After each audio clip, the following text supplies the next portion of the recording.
সাভারে ট্রাক চাপায় গৃহবধূ খাদিজা বেগম নিহত হবার ঘটনা নিছক কোনো দুর্ঘটনা ছিল না। ঠান্ডা মাথায় ট্রাক চালক মিরু মিয়া তাকে হত্যা করেছিল।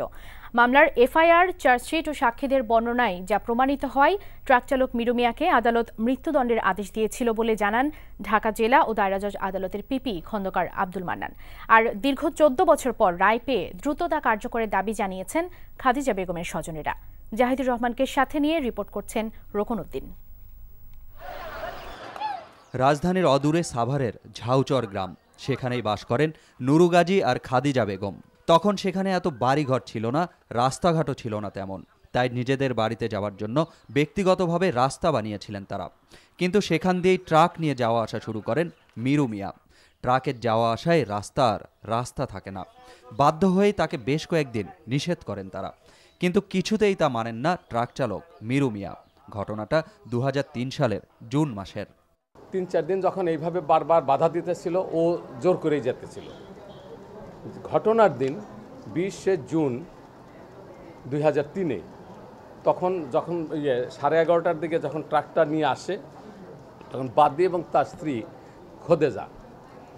খোদেজা বেগম আর বাদী নুরু গাজী, এরা দুইজন সামনে এসে দাঁড়িয়ে গেছে যে না, যেতে দেব না, আপনারা এখানে যাবেন না, নাহলে আমার এই সমস্ত ক্ষতিগ্রস্ত হবে, কালে সরো, নাহলে তোমাদের মেরে ফেলবো, ট্রাক দিয়ে তোমাদেরকে মেরে ফেলবো, সরে যাও। কালে আমরা যাব না, আপনি কোনো অবস্থাতে আমাদের এখান থেকে যেতে পারবেন না।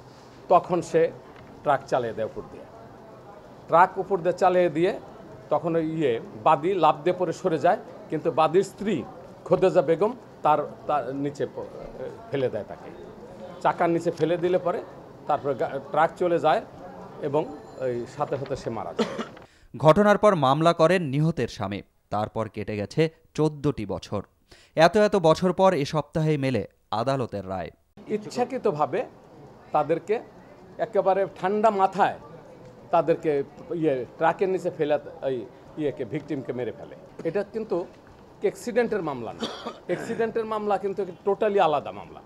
অ্যাক্সিডেন্ট হলে ধরুন রাস্তা দিয়ে চলতেছে, পার হইতেছে, এরকম একটা ঘটনা যদি ঘটে, তাহলে অ্যাক্সিডেন্টের মামলা ধরে নিতে পারে। এটা তো অ্যাক্সিডেন্টটা একের বলেছে যে তুমি সরে যাও, নাহলে তোমাকে মেরে ফেলবো, এই যে কথাগুলো বলা, এবং যেমন কথা তেমন কাজ, সাথে সাথে তাকে এইভাবেই করা হয়েছে।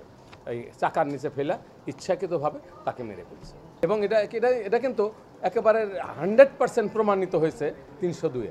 রায়ে খুশি হত্যার শিকার খাদিজা বেগমের পরিবারের সবাই। অপেক্ষায় আছেন রায় কার্যকরের।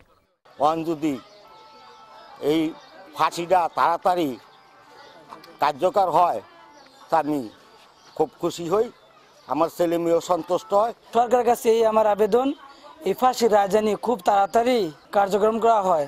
কিন্তু এমন হত্যার ঘটনায়ও দেশ জুড়ে পরিবহন শ্রমিকদের কর্মবিরতির পর রায় কার্যকর হওয়া নিয়ে শঙ্কাও আছে তাদের। যদিও এমন কর্মসূচিকে আদালত অবমাননা বলেই মনে করেন আইনজীবীরা। এটা আদালত অবমাননার শামিল। রোকন উদ্দিন, এনটিভি নিউজ, ঢাকা।